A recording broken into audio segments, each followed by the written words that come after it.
Thursday, it's Holy, Sacred Thursday, Miracles with a Twist Thursday. Your Sunday and my Sunday converge right here on Thursday because this is the day where we get together for a sacred celebration. And it is amazing that we can be back here with Rusty John and his production studio and have all the professional lightings as opposed to my house where it gets real dark and we watch the sun go down. So it's nice to be here. Thank you, Rusty. It's great to be with all of you. Today, we're going to start as we always do. If you're new to Miracles with a Twist, we meet every Thursday. Even though I said it was Sunday, it's because it's my Sunday. To me, this is a very sacred day because Miracles with a Twist is an opportunity to gather with sacred brothers and sisters on this mystical path of awakening. And so we start every week by offering our minds and our hearts to Spirit. We always start with this one song. The song is, Here's My Heart, Lord. And the reason we love this song so much is because A Course in Miracles specifically says that the first thing you want to do when you wake up in the morning is say, Here I am, Lord. And so before you do anything, before you really get so completely involved with your day, you connect with Spirit, you connect with God. And so I invite you all to put your hand on your heart, take a nice deep breath, and we begin with this song. Here's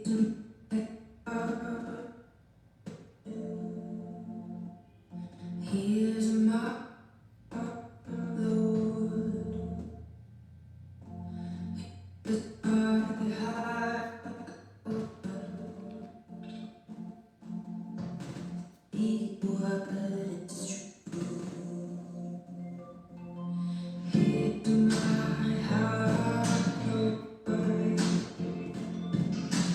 Here's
Yeah, that's our joining song. That's our church song. Just get church started on our Holy Sacred Thursdays. So, we call Miracles with a Twist on Thursdays a sacred gathering. And the reason we call it a sacred gathering is because usually we're gathered. We're usually a group of us, our sacred Course in Miracles family, anybody who wants to join us every Thursday.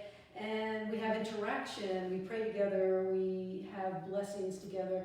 So it's a little bit different doing it this way. It might seem like I'm just teaching a class, but I still think of it as a sacred gathering because I think of it as being with you, you being here with us, and keeping that connection regardless of the distance. So send me some love, let me know you're here. We're live streaming love tonight, and we just want to remember that we are sacred brothers and sisters on this mystical path, and tonight is no different than any other Thursday, and we're just going to maintain this dedication to living A Course in Miracles, not just to read about it, not just to talk about it, but to live it, to move the principles into a way of being, into our life, so that we don't have to give it too much thought on a daily basis. We just have to realize and recognize that we're starting to change, that something within us is changing. So we're going to start tonight with a few of the lessons that came up during the week. And we're going to have a little talk about it, and then we're going to have a meditation tonight. So just don't even worry about having the book or trying to follow along with the book, because I'm going to be jumping around a little bit. Big surprise. So we're going to start with lesson 135, which was a few days ago. It was May 15th. The lesson says, if I defend myself, I am attacked. And I wanted to read this particular section, which is paragraph 18, 19, and 20 on lesson 135. Now, the lesson itself says, if I defend myself, I am attacked. It's trying to help us to understand that we don't have to be in a state of defensiveness at any time, regardless of what anybody is saying to us, regardless of what anybody's opinion is of us, that we can remain centered and calm in the knowing of who we really are. Rusty and I were talking a little bit earlier about how, there's different perspectives. You might have a conversation or an argument with someone, and you or they might want to go and talk about it with other people, but it's always from the perspective of the person who was involved and how they saw it. So if we can always see what's going on, whether it's a conflict or a confusion, from a place of peace, then we don't have to feel attacked. And we don't feel the need to bring anybody else in to attack the person who's upset or the situation. So especially during these difficult times in our society and political season and COVID season, we want to be able to remain centered and calm and hyper aware of ourselves, aware of where our own minds are going. So if we get into a state of defensiveness, then we're always going to think we're under attack. So the lesson says that we're not attacked. And so paragraph 18 says, what could you not accept if you knew that everything that happens, all events, past, present, and to come, are gently planned by one whose only purpose is your good? The only purpose of your life is to be at peace, to find peace, to live in a way that you can be an instrument of peace. It doesn't mean you don't have free will. It means that you absolutely have the free will to decide which of these chosen paths are you going to take. The one that was chosen for you, or the one that your ego has decided maybe might be a little bit better to allow myself this reactivity and this anger and this upset and this grudge. You're not going to find peace that way. So it's saying your defenses do not let you see the loving blessings that shine in every step you take. While you make plans for other things, God led you gently to eternal life. So when we're defensive or we're in attack mode or counterattack mode, we're not recognizing that there are loving blessings that we can be experiencing if we can redirect our own minds. That's really the only thing we have any control of in this entire world and our entire life is our own mind and where we let it to go. It says, without defenses, you become a light which heaven gratefully acknowledges to be its own. Don't you love that line? Without defenses, without attack, without thinking that you're attacked, with just being in a place of peace, you become a light which heaven gratefully acknowledges as its own. and it will lead you on in ways appointed for your happiness according to an ancient plan. Since the beginning of time, this has been the plan for you to be in peace, to have perfect peace. It says your followers will join their light with yours and will be increased until the world is lighted up with joy. And by your followers, it just means the people in your life, the people who are in your world. You know, of Course in Miracles is always talking about how you are you can bring the salvation of the world. And it doesn't mean the entire world as we think of it. It means the world where you exist. You can affect an amazing permanent change in someone's life just by an act of kindness. In that case, you're the salvation of their world. So I don't know if Shelley's on. Shelley, if you're on, send me some love. But I got something from one of Shelley's posts, Facebook posts, which speaks to this, I think, exactly what this lesson is saying. And this he posted last week. It says, there's an African proverb that says, when there is no enemy within, the outside enemy can do you no harm. When there is no enemy within, the outside enemy can do you no harm. Why? Because you've gotten to this place of being able to recognize that nothing can harm you. You know, sticks and stones may break my bones, but words can never hurt me, right? It's like we make that decision, how much inner resolve we have by knowing who we really are, what we're really made of, what we're really capable of, and who everyone else really is, what they're made of, and what they're capable of. And all of that can be a place of peace, all of that. And imagine if we just get into such a practice of this that we don't see it any other way, then how can anything harm you? Because anybody who says anything to say to you that might not be generally something that you would find, hurtful, something that you would generally find hurtful, you would just see it as something that's coming from them, that's about them, and something that you can actually pray about, bless them, because it's not affecting you. You're just like Teflon. What's that other material? Wasn't there a song that said, I'm Teflon? Or was she something else? I don't know. Anyway, Miracles with a Twist. My mind goes in other places. What was that song? Okay, so somebody's going to have to Google that song. What was that song? Was I only know I'm kryptonite. I only know I'm kryptonite. I'm going to look it up. Oh, it's like a song. It was the girl from American Idol. She had a song about, and nothing could hurt her because she was something. And we have an on-site researcher getting to it right now. So, okay, so let's go to lesson 137 while we're finding that very profound song. So the next one is lesson 137, and it says, when I am healed, I am not healed alone. Because all minds are joined. Course in Miracles is reminding us that we are a brotherhood, a sisterhood. We are here together for a reason, for a purpose, and that is for us to join our minds and our hearts to a place of higher consciousness, to a place of peace. And when healing occurs, it's not about the condition of the body. It's about the condition of the mind. So when we think of healing, we don't want to necessarily start thinking about physical conditions. We want to think about the ultimate condition of our consciousness. So that's why when I am healed, I'm not healed alone, because if I get to this place of perfect peace, then I would want you to be at peace as well. I would want my healing, my spiritual healing, to extend to you so that you don't suffer with your upsets. And so that you then become another light of heaven. You then become another instrument in the world. And we need that. We need that snowball effect of love and light and healing to continue. So it says here, healing, forgiveness, and the glad exchange of all the world of sorrow for a world where sadness cannot enter are the means by which the Holy Spirit urges you to follow. His gentle lessons teach how easily salvation can be yours, how little practice you need to undertake his laws to replace the ones you made. And as you let yourself be healed, you see all those around you, or who cross your mind, or whom you touch, or not now, I'm 6 feet away, or those who you see, who you have contact with, to be healed along with you. Remember, we're not talking about physical healing, although that's not unheard of, but we're talking about the ultimate healing that is necessary on this earth at this time. And that's why I think this COVID season has been a necessary step back for all of us to go inward and to see what needs to be healed within ourselves. outside of the physical world, outside of fear of disease, what needs to be healed within us, what is within us that needs a light shined upon it so that it can dissipate our fears, our upsets, our triggers, all that subconscious thing, you know.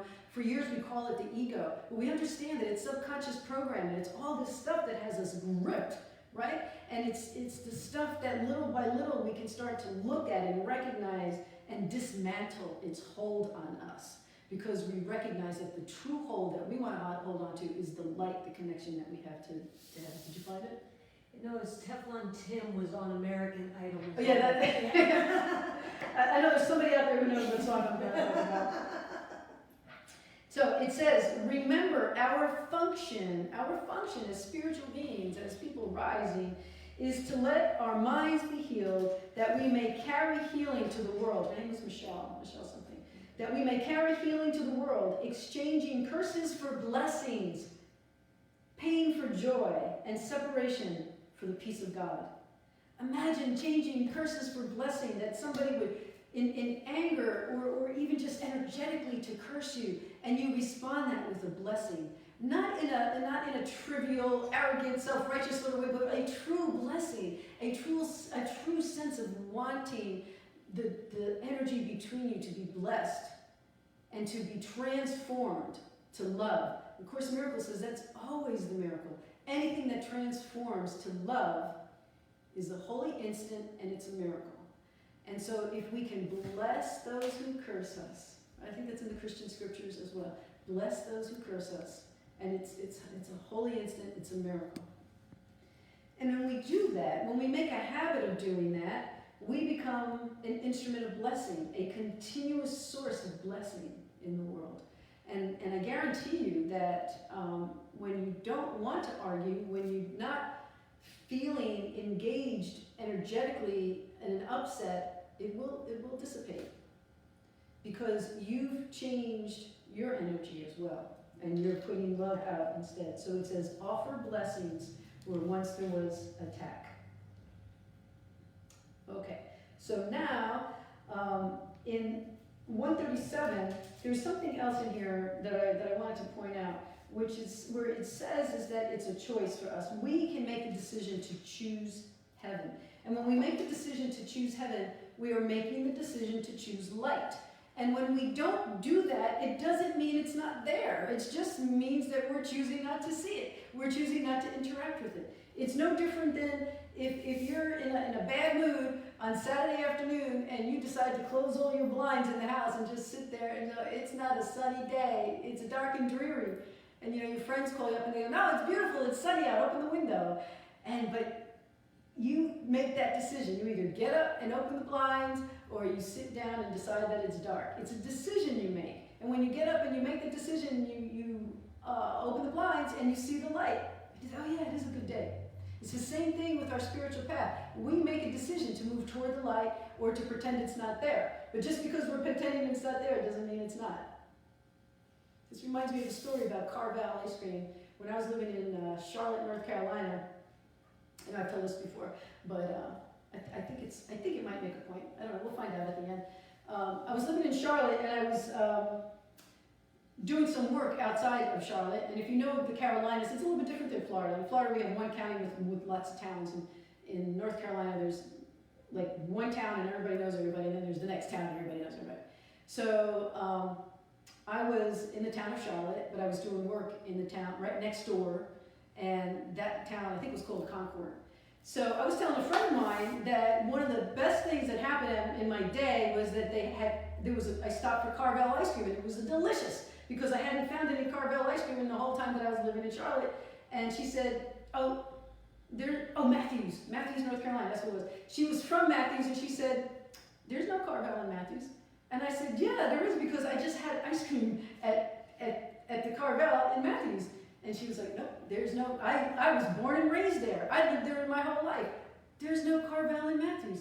So I said, get in the car, let's go have another Carvel, which would be fine with me. So we drove all the way out to Matthews, and guess what? We had some more Carvel. Because it was there. Whether or not she believed it, it was still there. Just like the light of God is still there. Just like the love your capability for feeling, for expressing, for being is still within you. It exists in you. Whether you want to see it, whether you believe it's there, or whether you have only just momentary glimpses of it. The light that you are is the light that it extends from heaven to you and then through you out into the world. You just have to choose it. You just have to choose. That morning when you sing that "Here's My Heart, Lord" song, or "Here I Am, Lord," when you decide to sing and to pray and to praise and to make an intention for the day that you're going to bring the light into the day, you can also choose not to. It's just a decision you have to make. And if you decide not to, it doesn't mean that the capability isn't within you, because it still is. It's still there. All right. Now, I'm going to go to lesson 139, where it says, "I will accept the atonement for myself." Now, the atonement, for those of you who are familiar with Course in Miracles, the atonement is the recognition of non-duality, the recognition that we are all here together for a purpose, to be united in higher consciousness. We're all working toward the same goal so that the things of the world don't trip us up so easily. So, I accept the atonement for myself. It said, atonement remedies the strange idea that it is possible to doubt yourself and to be unsure of who you really are. As long as you're doubting yourself, then you don't see that light. You don't recognize it, and you don't move toward it. If you don't move toward it, you don't embody it, and then you don't live it. So you see, it's all a process. It says, only acceptance can be asked of you, for what you are is certain. For what you are is certain. It is set forever in the holy mind of God. And it says, this is paragraph 9, we have a mission here. We do not come to reinforce the madness that we once believed in, right? Those subconscious controls, those subconscious messages from those earlier years. Let us forget the goal that we accepted back then. It is more than just our happiness we came to gain. What we accept as what we are proclaims what everyone must be along with us. Fail not your brothers and sisters, or you fail yourself. Look lovingly upon them, that they may know that they are a part of you and you are a part of them. Accept the truth about yourself and go your way to rejoice in the endless love of God. So wherever you are, imagine now that you're just saying to yourself, I will accept the atonement for myself because I am as God created me. We have not lost the knowledge. It's deep in you. You know it. There's a part of you that just knows this. We have not lost the knowledge that God gave it to us when He created us. We can remember it for everyone. Remember it for everyone. That way when you remember it for them, you see it in them. And when you see it in them, you don't attack. You don't hurt them or yourself. And in our memory is the recall of how dear our brothers and sisters are to us. How much a part of us is every mind. How faithful they have been to us. And how our Father's love contains them all. It's just such a beautiful sentiment. And I want to move it into maybe just 2 or 3 minutes of meditation. Randy's going to play a beautiful song for you to listen to. And we're not going to have the words up. So it's you just need to go inside for a minute. Just go deep within yourself. Put your hand on your heart. Is this the blessing? This is the blessing song, yes. Bring to mind someone you want to bless, someone you love and you want to bless, or even better, because it's more of a challenge, bring to mind someone you struggle with. And then bless that person, or persons, or governments, or circumstances. So close your eyes. Take a moment, take a deep breath, bring that image to your mind while your eyes are closed, and imagine that you're saying these words to them. You are blessing them.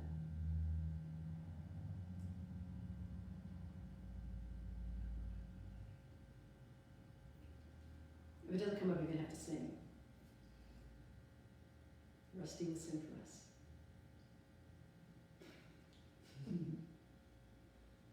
Oh, that is coming up.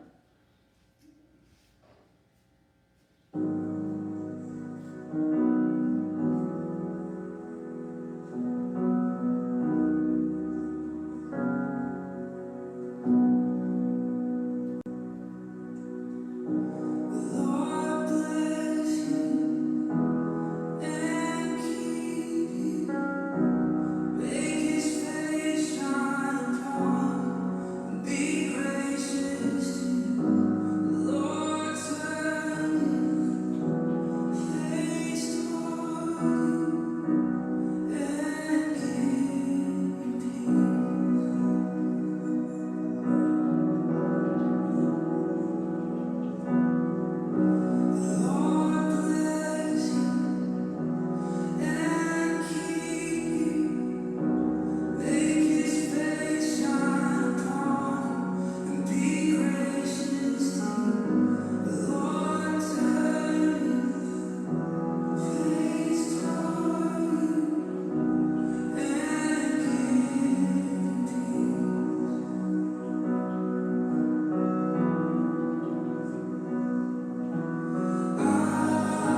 got a little excited about that. We were just going to let it go. We're going to go with the 20-minute version. It's like, Well, I hope that you actually engaged in that exercise of bringing someone to mind and blessing them again and again and again, and bless them with the understanding that God's love is within them and around them, and that God is for them, and that you're for them too. Wow, what a wonderful opportunity to be a part of that blessing.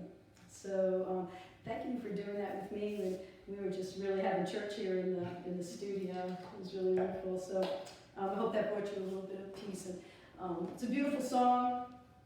Lots of different versions of it. Lots of different people singing it. So whenever you start feeling, it's a recommendation that when you start feeling like there's some grudge in you or some unhappiness in you, specifically towards someone else, that you bless them. That you bless them. And in that blessing, you will receive a blessing. I promise you that. So here we go again with reviews. Now, if you're familiar with the Course in Miracles, it regularly has review periods. And the reason we do that is because the spiritual path is a daily review of our commitment. You don't wake up every day and just forget everything and go back to the way it was, because you can't. You've come, every day you've come a little bit further along than the day before. And if you mess up, if you have a bad day, or you do some things that you're not so proud of, you have another 24 hours ahead of you, hopefully, and you can start again. So every day, we review who we are. We review how we want to live our lives. And the reason A Course in Miracles is constantly giving us a review is so that it becomes a part of us, that it becomes a way of life, a way of being. Just like learning a new language or learning any new skill, we review it until it becomes, or learning an instrument, right? You play until it becomes muscle memory, and suddenly you just know a C chord and a G. So we're going to go into another review section, and the reviews are essential. A lot of people like the reviews because they're shorter versions of the original lessons, and so there's a familiarity to them. There's a familiarity, and you think, oh yeah, it was an important lesson, and it is an important lesson. And believe me, we could do like one lesson every day for the rest of our lives, and it will just come to you. It'll just come to you. It might not be the lesson of the day, but you might be having a difficult a difficult challenge with changing your mind about the way you see something, and then you remember that you can see it differently. You can all of a sudden that lesson comes and says, I can see peace instead of this. And you notice that there's a shift in you, that there's a shift in the way you see it. And that's when you know that it's working. That's when you know that your spiritual path is really a part of you, because you're incorporating it and you're seeing the change in you. So we're going into a review section. This is section review 4. And for those of you who have the FIP edition, it follows lesson 140. And let me help you sort of formulate how you're going to do your reviews. First of all, read the introduction, because the introduction is just a really good sort of a coaching session, a reminder of how important it is to not allow distractions to become excuses not to do the lessons. Because we can make up all sorts of stories as to why we can't do our lesson, or why we can't take a moment to be in silence, even if we don't know the exact lesson. You know something, you know some lesson, you know some prayer, even if it's the Serenity Prayer, if it's the prayer of St. Francis, you know some prayer, and you know that there's some prayer that you can just stop and bring yourself to when you are feeling out of balance, when you are feeling like you are going to follow that ego's voice toward anger or upset or jealousy or retaliation or attack or counterattack. You can make the choice to bring your mind to a place of centeredness. And these reviews are almost like chants. You know, you could just go over them and over them and over them. So it says here that these reviews do not come from you. They will be shared with all your brothers and sisters. Why? Because you're changing your way of being. You're changing the way you're interacting with the world. So as you change, the way you see others change. And then little by little, we start affecting bigger changes in the world. So it says, God offers thanks to you who practice, thus the keeping of his word. And as you give your mind to the ideas for the day again and again, his gratitude surrounds you in the peace where he wills for you to be forever. I just love that.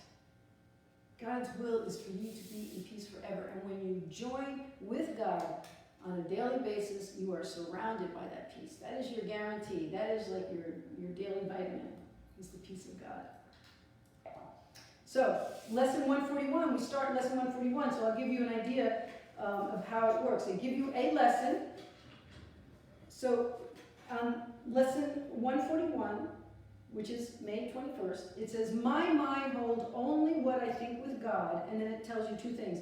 Forgiveness is the key to happiness. Forgiveness offers everything I want. So the next day, it's going to start the exact same way. It says, my mind holds only what I think with God, but then two different affirmations.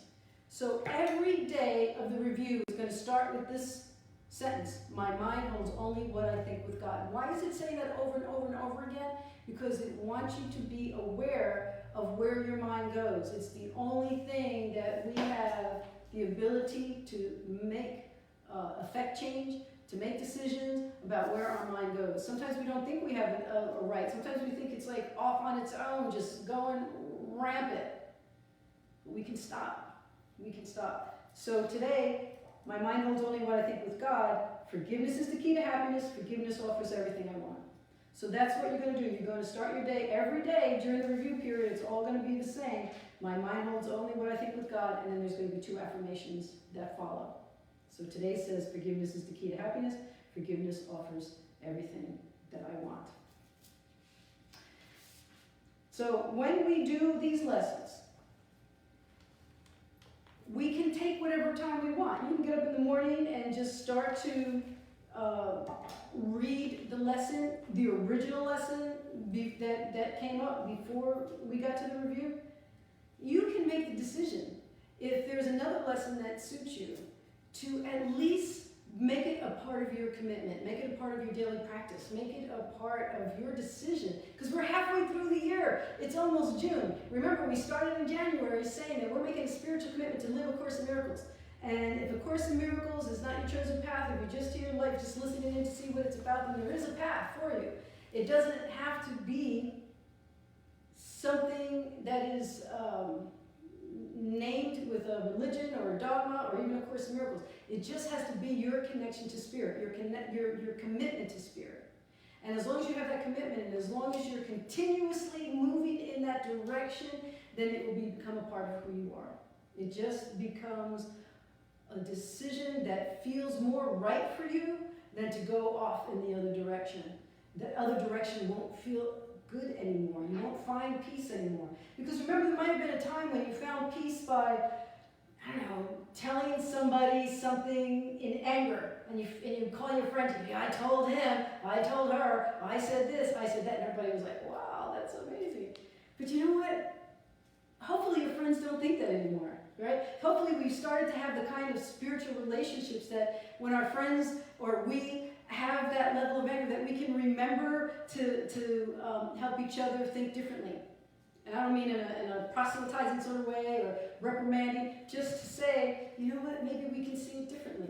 I know it happens sometimes with me. I think people think, you know, that they're going to draw me into some kind of gossip or upset. And then the only way I can try and dismantle it is by taking the other person's perspective for a second. Not the person who's talking to me, but the person they're talking about. And I think, well, maybe they didn't really mean any harm when they said that. Maybe this, maybe that, maybe they had a bad day. And when you don't join along, then it dissipates. And then it gives you the opportunity to look at how you think about people you've judged, yourself that you judged, right? This is all a learning opportunity for all of us to find a more peaceful way of being, a more peaceful way of living. Did you find that song? Nope. Nope. I get too into what you're saying. Okay, good. Okay, that's good.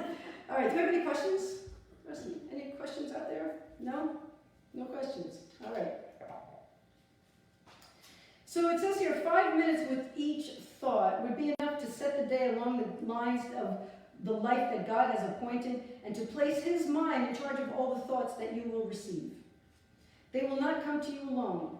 So when we decide to let God think for us, it's like this Buddhist concept of being a witness to our thoughts. There's this great book I read years and years ago. I don't remember the author, but it was called Thoughts Without a Thinker.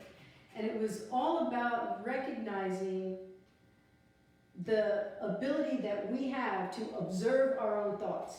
And so if we become observers of our own thoughts, we can sort of try and get ahead of them a little bit, right? So if we're going down a negative path, if we notice that we were joining in on that gossip or that unkind conversation, that we get into the habit of recognizing it within ourselves so that we can stop it. Sometimes, we had this conversation about a year ago when we first started this year's commitment. We started talking about psychology, the psychology of the brain. And the reason we can talk about that is because it's who we are, right? It's a part of who we are. The brain is a part of the mind. And A Course in Miracles was scribed by a psychologist. So there's always been this understanding that our psychology clashes with our spiritual intentions sometimes, because there are things that sort of grip us, right? So we have a frontal lobe. We're going to get a little technical now, but quantum physics has come along and it said, look, we understand that our spirituality is sort of entangled with our physiology and our psychology. So our frontal lobe and the frontal cortex is sort of the reasoning part of us, right? And so when you can have like a normal fear, like a regular rational fear, you can think it through and you can make a decision based on your fear. So let's say you're walking down the street, you see a stick, and initially you think it's a snake, and you get scared, right? You go, oh, there's a snake. But then that few moments of reasoning allows you to recognize that it's a stick. And you go, oh, it's a stick, I'm okay, right? That's when fear is monitored by the frontal lobe and the cortex. However, we also have something called the amygdala. And the amygdala sometimes hijacks the brain. And what that means is that sometimes we get so upset that next thing we know, we're doing something we are not proud of, or we're saying something we're not proud of. And we wish we hadn't said it. We say, what happened to me? How could I have let that come out of my mouth? It's because this other part of your brain just sort of like took over. So when we're doing our spiritual practices, we're recognizing that we're only human, that there's things that happen that are physiological, that are chemical, that are biological, that are hormonal, and all of these things are happening, and sometimes it feels like they're in control of us, but we have to ultimately recognize that if I have an area of my life where I'm vulnerable to this amygdala hijacking, then that's something I want to concentrate on. That's something I want to focus on for healing so that it doesn't take control. Isn't the amygdala often referred to as the reptilian brain? It's like the reptilian brain, it's like the ancient brain. It's like the part of you that has stored memory that you may not even be consciously aware of. So sometimes when you're having those upsets, it's because of something really old. It might not even be in the present moment, right? So somebody might say something to you, and usually this is in your closer relationships, you know what I'm talking about, and you're with somebody, and they say something, and all of a sudden you're upset, and they're like, what just happened? But it's, they triggered something in you. Maybe mom, maybe dad, maybe uncle, whatever it was, it triggered something in you, and you're reacting from that. That's the reptilian brain. That's the ancient memory. Well, guess what? A Course in Miracles says that the holiest place on earth is where an ancient hatred becomes a present-day love. And so if we have those areas that are subconsciously controlled by old issues, we can love them back into healing. We can love them into healing. We can shine a light on them. We can bring love to them. We can nurture them like a parent would nurture a grumpy child who just hasn't gotten enough sleep. Right? It doesn't have to be that you beat yourself up. Because if you beat yourself up, then you're beaten and you can't heal. The healing has to take place in a consciousness of love and forgiveness.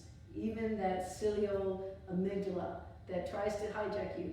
And when that happens, just realize it's all chemical, and that you can ultimately make a shift. You can make a shift. You know why? Because you have that light in you. You have the light of heaven in you. You can shine that light. You can tap that amygdala and say, no, you're not in control of me anymore. You're not in control of me. It's like, get thee behind me, amygdala. It's like, well, it's already behind you, but it can just keep going. Just keep going. And be gentle with yourself. Find compassion with yourself as you go through this process, because we're all evolving together. That's our goal, is to evolve gently, kindly. And to realize if you get up tomorrow and you turn on CNN first thing, please don't. Please don't turn on CNN or Fox first thing. Do your song, do your prayer, do your holy, sacred intentions. But if at some point in the day you listen to the news and you get upset, you might want to sing that blessing song to yourself, sing it in the mirror, sing it to the monitor on the TV, whoever you're looking at. Let's find peace. Let's find peace within. It's the only way we're going to be able to make a good, ultimate, sure shift in our world. So I'm going to end with that, and I'm just really glad you were here. I appreciate your presence. I love each and every one of you for the light that you bring on our sacred gatherings, which is like a Sunday to me. It was our Holy Sacred Thursdays. So we have an end song that we're going to play for you. And You forget this every week. by the way, can we see this? Mm-hmm. If you were here in person with me, I would point out the donation basket. Now, anytime I've ever had a congregation, I've always said the same thing. I've always said, we don't pass the basket, but you pass the basket on the way out. And please, in your kindness, allow for a generous donation that allows this ministry to continue.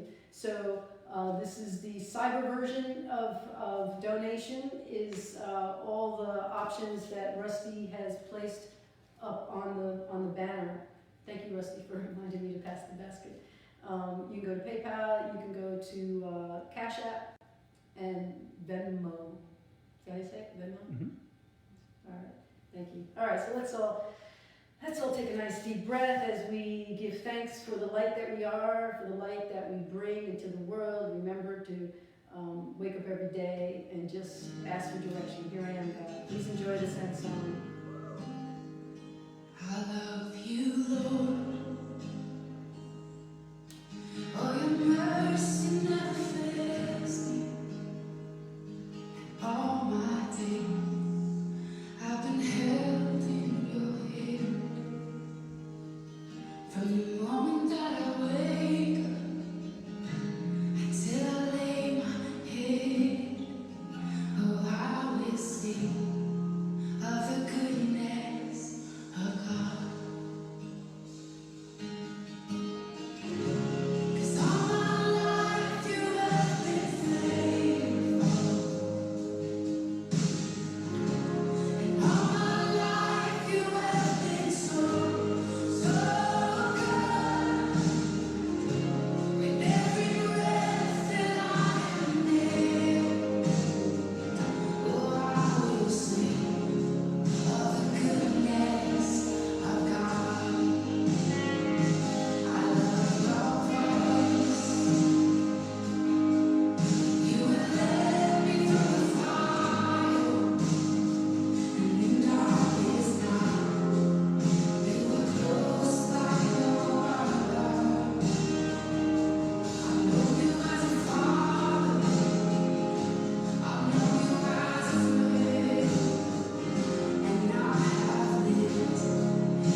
you again to Rusty John and for his studio here at Body Tech in Wilton Manors. If you're looking for a project that needs production, he's the guy, Rusty John. We'll have a link here to his production studio, or he just said no because he's being humble. Rusty John. Here's our end prayer for tonight. You are the Spirit lovingly endowed with all your Father's love and peace and joy. You are the Spirit which completes him and shares his function. He is with you always as you are with him. Spirit am I, holy child of God, free of all limits, safe and healed and whole, free to forgive and free to save the world. Amen to that. God bless you.